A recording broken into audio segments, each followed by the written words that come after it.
Manhã Diversa de volta e tá na hora da nossa resenha esportiva. Tô aqui com meu parceiro Gabriel Luterbach, porque a gente vai comentar dessa rodada aí marcada por clássicos, né, Gabriel? Bom dia. Bom dia, Bárbara. Bom dia, pessoal de casa. Pois é, uma rodada marcada pelos clássicos paulistas e mineiro. Vamos começar pelo clássico paulista, porque deu o que falar e teve bastante polêmica. O jogo foi 1-1. O primeiro gol da partida foi de Michel Araújo. O meio-campista começou a jogada no meio de campo, tocou para Luciano, que abriu para Wellington Rato, que ligou Rafinha. O lateral direito tocou para o uruguaio, que começou a jogada a finalizar. São Paulo de pé em pé, 1-0. No fim do primeiro tempo, o Corinthians deixou tudo igual em um lance polêmico. Wesley ganhou de Rafinha e foi deslocado. Na cobrança, Roger Guedes chutou de um lado, Rafael caiu do outro. Tudo igual, Corinthians 1, São Paulo 1. Empate com esses dois gigantes aí, realmente assim, um super clássico, mas marcado por polêmicas. Vamos conversar um pouquinho sobre isso, Gabriel? Exatamente. Teve um lance ali que a gente nem chegou a passar, mas é o primeiro lance que os torcedores do São Paulo ficaram bem bravos na bronca com o juiz, que foi o lance do Caleri, porque os torcedores dizem que não foi falta do Caleri em cima do Fagner, que o Caleri não teria empurrado o lateral direito do Corinthians, a bola bate na trave e depois o Caleri faz o gol.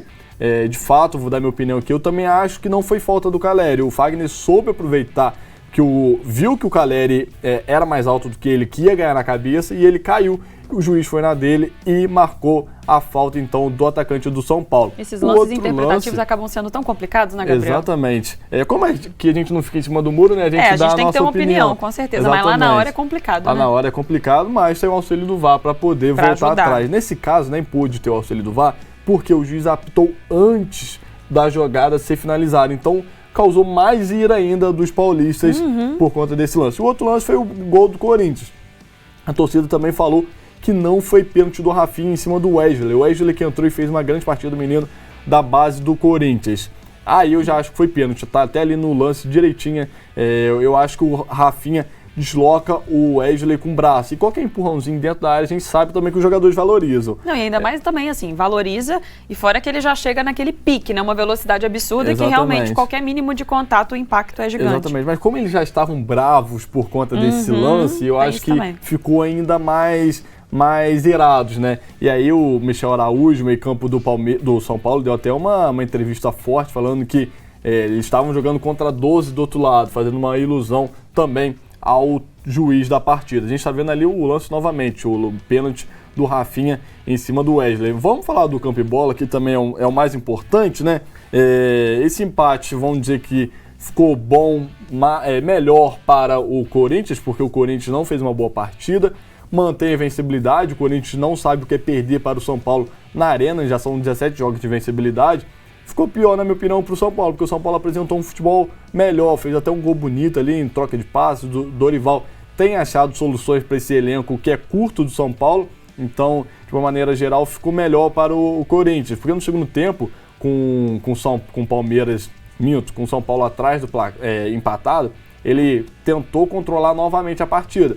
E o Corinthians, mesmo jogando em casa, pouco foi efetivo. E aí já tem algumas críticas também, porque o Luxemburgo, desde que chegou ao time do Corinthians, ainda não venceu. Então teve aí foi o pior para o São Paulo, né? Porque realmente o Corinthians, ele conseguiu jogar, fazer um gol e ter uma circunstância melhor. Deu muito São Paulo e o Corinthians ficou um pouco, teve uma chance. Tipo, saiu no lucro, né? Exatamente. Assim, apesar de, como você colocou muito bem, Lucha ainda não conseguiu vitória pelo Corinthians e daqui a pouco a torcida vai pressionar. Exatamente, com certeza. Uma nota também sobre esse jogo bastante lamentável, que o Bruno Arleu, que era o árbitro da partida, parou o jogo aos 18 minutos do primeiro tempo por conta de cantos homofóbicos da torcida do Corinthians para a torcida do São Paulo. Então, uma nota bem triste aí. O juiz fez certo, extremamente desagradável, e a gente precisa falar sobre isso para poder combater e acabar com isso no futebol e também de uma maneira geral em toda a sociedade. Até porque a gente está falando de homofobia que realmente é crime, né? E um outro ponto que eu acho completamente desnecessário é quando a gente vê a torcida, muitas vezes ela fica muito perto, né, do campo ali, do gramado. E aí quando o jogador adversário se aproxima da torcida, que também de fato é adversária, independente do lance, eu vejo xingamentos que para mim não fazem sentido nenhum. Eu que sou uma apaixonada por futebol, às vezes você tem aquela ânsia de querer estimular seu time ou de ficar bravo com o próprio time. Agora, xingar o jogador adversário de graça, eu acho assim, o cúmulo também, e pra mim não é quem gosta de futebol, não. Exatamente, até porque eles estão fazendo o trabalho deles. O trabalho deles, exato. Esquece que os jogadores não são máquinas, eles são seres humanos, estão ali fazendo o trabalho deles, enfim, estão sendo xingados no próprio campo de trabalho. Exato, né? Vamos olhar pra parte técnica do futebol, né? Exatamente. O outro clássico da rodada foi o jogo do Cruzeiro contra o América Mineiro e foi uma vitória, uma goleada, 4-0, vamos conferir. O Cruzeiro passeou para cima do Coelho. O primeiro foi para consagrar as pazes, de Bruno Rodrigues de cabeça para Dourado fazer o primeiro do Cabuloso. O segundo foi de lateral para lateral. William cruzou na direita e Marlon completou na esquerda, 2-0. Em mais um lance parecido, agora Formiga cruzou para Gilberto fazer o terceiro de cabeça. E ainda deu tempo do mesmo centroavante arrancar e fazer o quarto. Goleada azul. Cruzeiro 4, América Mineiro 0. E Gabriel, não sei o que você acha, mas assim, pra mim pareceu um resultado que não condiz com o que foi o jogo e até mesmo a postura do América nessa partida também não condiz com a posição lá na tabela, né? Exatamente, o Cruzeiro estava vencendo apenas por 1-0 até os 22 minutos ali do segundo tempo, e aí ele fez um gol na partida. Depois que ele faz esse segundo gol, parece que desandou tudo para o América Mineiro. E aí a gente já vai trazer todo o retrospecto do América nesse início de Campeonato Brasileiro. Já sofreu 17 gols, então é um time que aparentemente está sem confiança. E o Cruzeiro soube aproveitar isso. Fez o segundo gol, continuou em cima, fez logo os outros dois e matou a partida. É importante para o Cruzeiro porque acabou também uma outra invencibilidade de 7 jogos sem saber o que é vencer do América Mineiro. A última vitória tinha sido em 2020, ainda na Série B, quando o Cruzeiro venceu também na Arena Independência esse time do América. Então é uma vitória importante do Cruzeiro, ainda mais que tinha vindo de um revés contra o Fluminense. O Cruzeiro jogou bem essa partida, retoma a confiança, vence um clássico e de uma maneira com goleada, né? De uma maneira bastante expressiva, apesar de não ser condizente com o que foi ao jogo, né? Com certeza, e também na nossa última resenha a gente comentou sobre aquele lance que foi muito estranho, né? Entre o Bruno e o Dourado, em que ali um não permitia que o outro pegasse a bola para conseguir bater o pênalti, e nessa partida parece que conseguiram conversar e fizeram as pazes, né? Exatamente. Porque aquilo ali é inaceitável também. Exatamente. Você está falando enquanto que a gente vê esse lance aí, o Bruno cruza, toca de cabeça e o Dourado faz o gol. E só para poder lembrar, né, como você bem falou, no último jogo eles brigaram por conta de quem iria bater o pênalti. Mas agora já é página ultrapassada, ótimo para o Cruzeiro, né, ter esses dois jogadores com as pazes seladas. E o Bruno Rodrigues dá o passe e o Henrique Dourado então faz gol bem expressivo, né, na rodada seguinte, com uma goleada, exatamente, esse lance bem bacana que aconteceu na partida. Outro clássico, mas não é clássico regional, não é clássico estadual, é clássico regional, é o Santos contra o Vasco, e o Santos se deu melhor. O gol do Santos foi de pé em pé. Lucas Lima tabelou, avançou para a grande área e tocou no meio para David Washington, de 17 anos, chutar no cantinho do goleiro Léo Jardim. Golaço! O segundo da nova joia do Santos entre os profissionais. Santos 1, fora de casa, Vasco 0.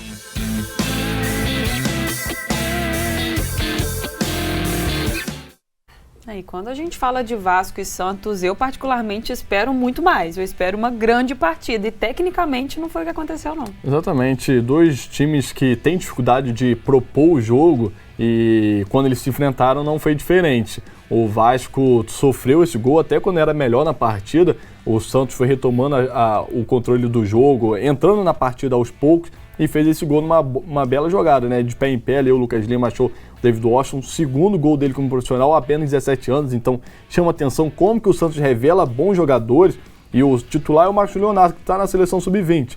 Então o Santos realmente é uma fábrica de produzir jogadores para o futebol brasileiro. Já há muito tempo, né? Exatamente. Neymar, Ganso, mais recentemente, Diego, Robinho, enfim, vários ótimos jogadores que o Santos revela em casa e está surgindo uma nova joia, que é o David Washington, que fez esse gol aí, soube aproveitar a jogada do Lucas Lima, que também é querida do Santos. Enfim, e aí o Santos faz esse gol, o Vasco depois tenta ir para cima do Santos, mas abusa de chuveirinhos, bota a bola de qualquer maneira. Não criava chances. É muito mais fácil você pegar ali na lateral e jogar na área do que você criar uma jogada bem trabalhada. E o Vasco não conseguiu fazer isso. A torcida até ficou bem na bronca. Sorte, né? Contando com o Pedro Raul dentro da área, né? Tentando de alguma maneira fazer um gol.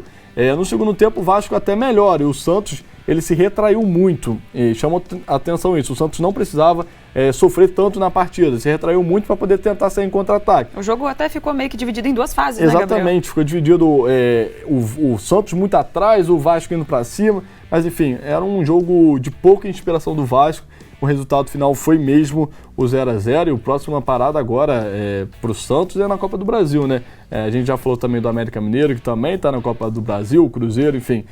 São vários jogos também, né? Então é até difícil administrar essa agenda também. Exatamente. Vamos falar sobre o líder da competição, o Botafogo, que era o único 100%, perdeu para o Goiás por 2-1, um resultado até surpreendente. Vamos conferir.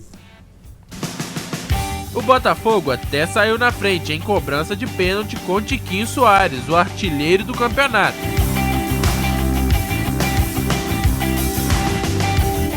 Mas o Goiás empatou com Bruno Melo.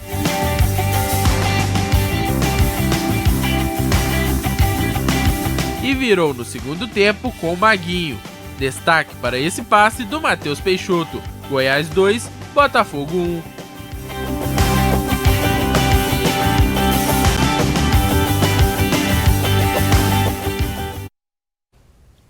Gabriel, você comentou antes da gente ver as imagens aí desse jogo que foi surpreendente, mas explica um pouquinho melhor por que você achou assim, por que você não esperava isso? Exatamente, porque o Botafogo vem de um momento excelente, é o líder da competição, e o Goiás vem de 3 resultados ruins, vem de 3 derrotas, sendo goleada, né? Essa goleada pro Palmeiras na última rodada foi bem expressiva também.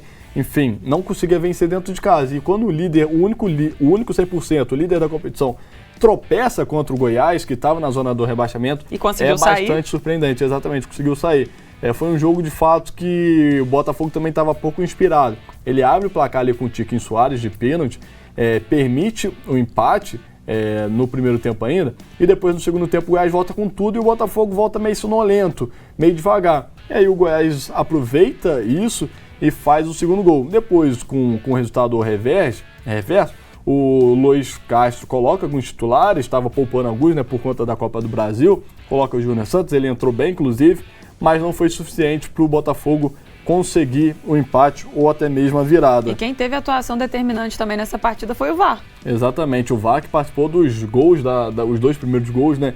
Enfim, essa tecnologia é boa, né? Porque muito bom. Tava anulando o gol ali que era legal do Goiás. Que ia mudar toda a história. Ia mudar toda a história. Também teve o pênalti aí do Tiquinho, que ele tava na dúvida se foi ou não foi. Enfim, o VAR é muito bom para poder corrigir erros que estavam passando despercebidos pelo juiz da partida. No sábado também teve bola rolando, teve a vitória do Fluminense, teve também a vitória do Flamengo, pré-Fla-Flu, né? Então, é bem importante essa vitória dos 2 times para poder dar confiança para o jogo de oitava de final da Copa do Brasil. Então tá ali, o Bahia 2, Flamengo 3, Fluminense 2-0 contra o Cuiabá, o empate do Palmeiras contra o Bragantino e a vitória do Atlético Mineiro por 2-0 contra o Internacional. Vamos ver a classificação do Campeonato Brasileiro? Eu falei que o Botafogo perdeu, então já não tem mais nenhum time 100% na competição, mas o Botafogo ainda é líder. O segundo lugar é do Palmeiras, com 14 pontos, perdeu a chance de ser o líder da rodada, né? Já que ele empatou contra o Bragantino. O Fluminense está em terceiro lugar, o Cruzeiro fecha o G4. O G4 não mudou da última rodada para essa, os 4 times continuam na mesma posição, nem inverteu nada. Vou chamar a atenção, porque o Vasco é o 16º, perdeu em casa e já começa a ficar ali na beira do rebaixamento, e a torcida do Vasco fica nervosa, apreensiva, quando o Vasco fica ali colando. Corinthians está em 17º lugar, está na zona do rebaixamento, também não é muito normal, né? O Corinthians está na zona do rebaixamento. Vou chamar a atenção ali para o América Mineiro, apenas 1 ponto em 6 rodadas. Olha quantos gols sofridos, Bárbara. Nossa. 17.